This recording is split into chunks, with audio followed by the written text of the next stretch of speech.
Hello, everyone. It's Diane, the massage mentor, and I think I am with one of the industry favorites, Whitney Lowe. Everyone loves Whitney Lowe. There's like, there was like all these people signing up and signing up. Sometimes people get ready and excited about something coming on, but Whitney, you always have a lot of people looking forward to seeing your face and hearing your words. So thank you for taking the time to join me today. Well, thank you so much. I'm delighted at the invitation to get a chance to chat with you and also, again, be a part of this stupendous, outstanding event that you've put together. It's really a pretty impressive, wonderful thing that you got going here. So I'm excited to be part of it. I'm excited. I keep pinching myself that you're going to be involved. And do you want to give us a little sneak peek or a little bit of what you might be talking about? Yeah, absolutely. And also, before I do that, I want to say something personally to you on your Facebook page group too about this event. I want to both acknowledge and thank you for having a larger percentage of women on this event than is often represented in many of our educational events. So that's beautiful. It's noticed because there's a disproportionate number of times where lots of the big event things have a lot more of the men there when there's a lot more women in our industry. And so oh, wow. I think we need better representation, better equal representation there. So I'm really happy to see that's panning out for this event here. So that made me a little giddy and teary. That's beautiful. All right. Yes. All righty. So you asked me a question about something. I can't remember. Yeah, I was like deep thoughts. Yeah, you were talking about what you might a little taste of what you might be presenting at the Shoulder Jam. Yeah. So, my big thing over the years really has been a lot about, my focus is predominantly on treating pain and injury problems and clinical massage and that sort of thing. But a big focus for me has always been on assessment. I really do think it's important and valuable for us to have a good idea what we're dealing with. So, like, to know what we need to do about something, we kind of have to know what's going on there. And it is a topic that I feel like is very underappreciated and undertaught in many of our massage entry-level training programs. So that's been a big focus of my continuing education teaching work for several decades now. And there's a lot to assess in the shoulder, a lot of different things that can be going on. We have a lot of conditions that have similar symptoms, and it's sometimes hard to tease them apart and figure out what's going on. But this really directs your treatment. It directs and drives what you're going to be doing with your treatment. So I think it's really crucial that we use some basic functional tools, nothing fancy in a lot of these things. It's a lot more about it's a lot more cognitive activity of thinking like, what do these patterns mean? Like if a client has pain with active abduction and passive abduction, but not with the manual resistive test, what does that mean?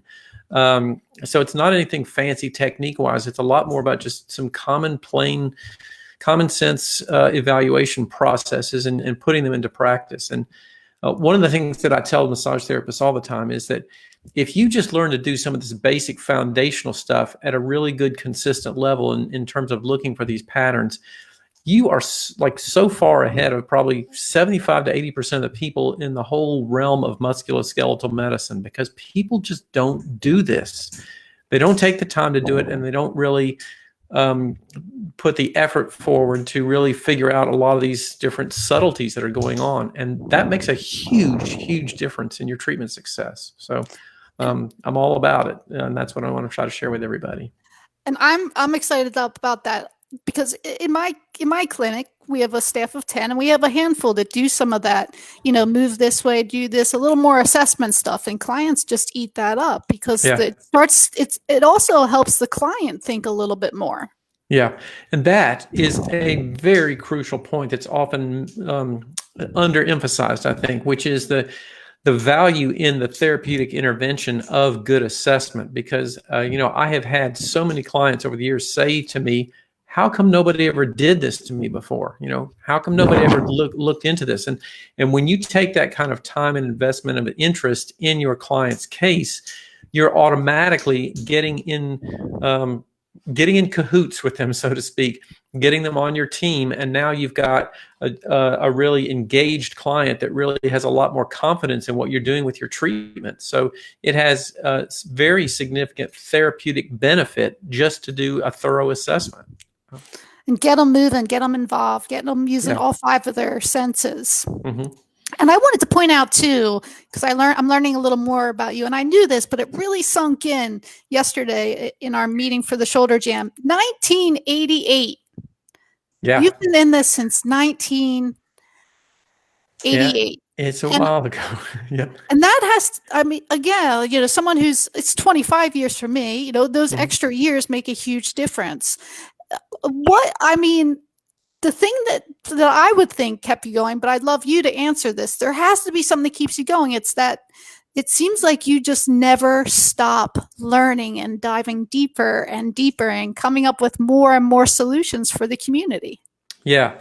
Well, I'll tell you, it kind of goes back. This is kind of an odd story. I haven't told many people this story ever, but there was a point shortly after well, first of all, backtracking a little bit, my background, I got into massage therapy, never intending to be a massage therapist.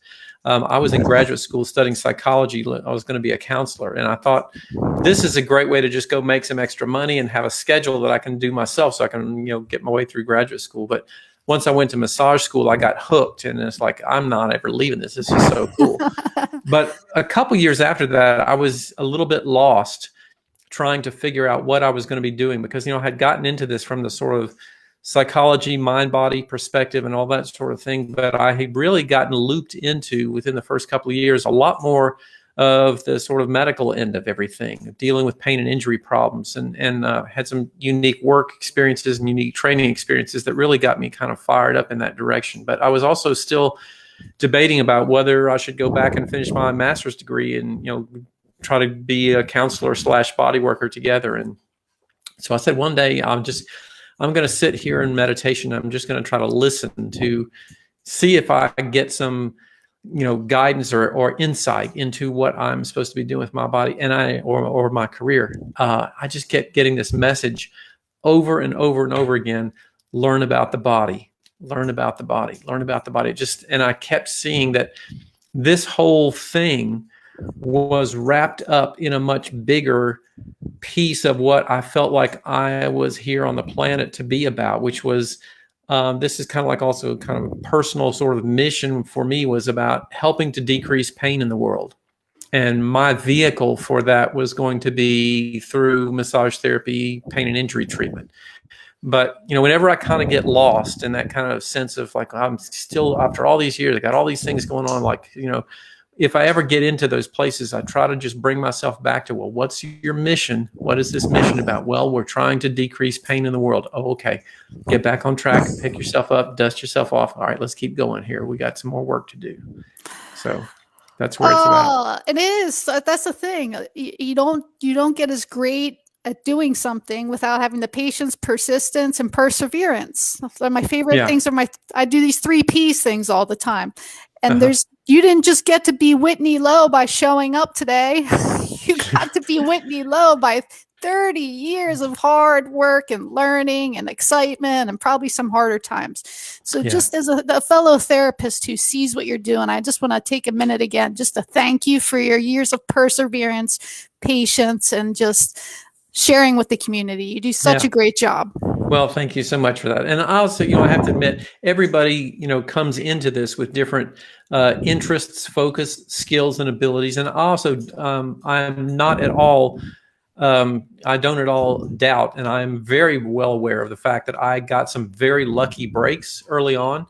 I had some really lucky experiences. I had a great, family background of people who supported me in being, crazy with the idea of going to massage school in the South in the 80s, and, I lived down the road from Emory University Medical Library, and I just went over there all the time. This was before the internet existed, just to go look stuff up and just dive into learning. And so, there's a lot of fortunate, lucky things along the way. I happen to be in the middle of an incredible talent vortex of people in Atlanta in the massage world in the 80s. It was kind of a melting pot of some really super talented individuals. So I had a lot of lucky experiences and things that helped me get to where I am. So, and one of your mentors too, and then I'll let you go. I'm sorry we get so excited because you're just so fascinating. I love you're so humble too. So Benny Vaughn was one of your mentors? I would say the mentor?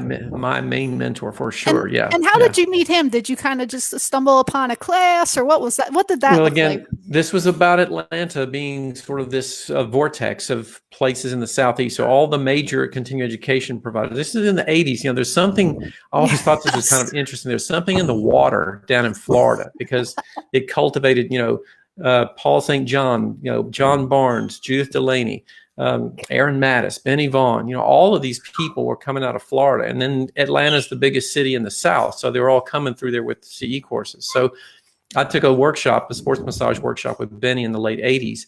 And he was the very first person who ever came in and started really talking about assessment, how important this was. And something in that just clicked for me. And I was like, I really resonated with what he was saying. And also, the guy's just a great teacher and a great role model because he's just done so many incredible things. And so he came back and I took his course again. And then our massage school owners started talking about the possibility of creating a really state-of-the-art massage program that was going to focus on treating pain and injury problems. Sports injuries, yes, but also much broader and looking at all kinds of pain and injury treatment. So we really wanted to create kind of like an advanced track course in the massage school. And I was a teacher at the school at that time. And so they came to me and they said, look, we want to do this program. Here's how we want to do it. We want you to run the program on a day-to-day basis. But Benny, we want to bring him in as the main subject matter expert that's going to help design the curriculum and all this kind of stuff. And it was kind of interesting because I had actually gone back to school at this point. I was in the middle of another master's degree at Georgia State in sports medicine and biomechanics. And they started talking to me about this job. And I'm like, oh, no, I so want to do this. But, God, I can't do this in graduate school at the same time. And I just started thinking, like, in which of these things am I going to learn more that is going to be really helpful because I said, I will never get a chance to do something like this because they were going to send me down to Florida to, be in his clinic and work one-on-one with him and all this kind of stuff. I said, I will never get a chance like this again. So that started our relationship and it became, one where he was a primary mentor for me and has become a great friend. A lot of people don't know this. Benny was the best man at my wedding. We developed a really close working relationship over many years, and we taught together for a long time. We had a really good resonance in the classroom because we each brought different types of things to the stuff that we were doing in the classroom. And so, sorry about the parrots. I love it. Lacey's chiming in our comments on that. So no, I get very excited when I hear the birds. Yeah. So that is amazing. And I think too, that's one of the things behind the concept of the shoulder jam too, is bringing a lot of different people together. Cause you said a couple key things. I really resonated with him. I really liked his approach. Well, there's, certain people just fit with certain people and there's no rhyme or reason for it. It's not even that one's better than the other. Yeah. Or it might be a period of time. It might be this, it might be that, but it's important to find people you just feel good learning from. Yeah, exactly. Yeah. And find what's right for you, what you resonate with and take it and run with it for sure. And, yes. and, I also have to admit, in terms of a mentor relationship, he opened up so many doors for me as well. He introduced me to lots of people and, he took me around and said to a lot of people, this guy is going somewhere, pay attention to him because, I was short, scrawny, 26-year-old kid who looked like I was 17 at that time. And it's like, I would walk into when I started on the CE circuit after I had been teaching with Benny for a few years, and this was back in the maybe mid 1990s or something like that. I'd come into these workshops. People were like, who's this kid? Like, I thought I was coming to take this workshop with somebody who really knew a bunch of stuff. And like, there's this kid in here. Because I looked very young for a long time. And so he taught me a lot about how to project credibility and for me a lot of that was I'm a person, I'm not a physically large person and didn't have a big commanding sort of energy like he does. When he walks in the classroom, it's just like Benny on, it's just like this thing, and it's like I'm not going to be that. I'm really clear I'm not going to be that. So I have to look at like what is it going to be for me, and for me it was like I'm going to just know my crap back and forward, upside down, inside and out, better than anybody out there. I'm just going to know this stuff. And that's became sort of what I really focused on, is like, I got to really do this. And this is my way. It's just, I'm a learning geek. So it's just like learn as much as I can and see how I can find better ways to get it across. And that's extended a lot into, for me, a lot of my focus in the last, especially the last couple decades, has not only been in the work that we do in our profession, but I am a serious learning geek. I love learning about Hang on a second. Chill out there, okay? Somebody else just wants the camera. Here, come here. She gets to say hi to everybody. So there's Ladybug. Hi. Aw. Yeah. Anyway, yeah, learning about learning is really important for me, to find ways to teach those things in ways that people will really do their best learning processes as well. That's really important to find, both in the classroom and also in the online learning experience. What is the very best way we can make state-of-the-art learning for everybody? And again, I just want to chime in and say, Whitney Lowe has been Whitney Lowe. He walked through the door. He found what worked for him, and he ran with it. And we all have that opportunity. And I'm really glad that you did what you did through the years, Whitney. And I really appreciate you and all your hard work. We're so excited about the shoulder jam. Well, thank you so much. Again, I'm very honored to be a part of this, and thank you so much for putting this together. I think it's a great idea, and I'm looking forward to seeing how it comes off with everybody. Woohoo! Yeah. Thank you, Whitney. Hang tight. All right. I'm going to stop the broadcast. Thank you. Okay, sounds good. We'll see everybody at the shoulder jam.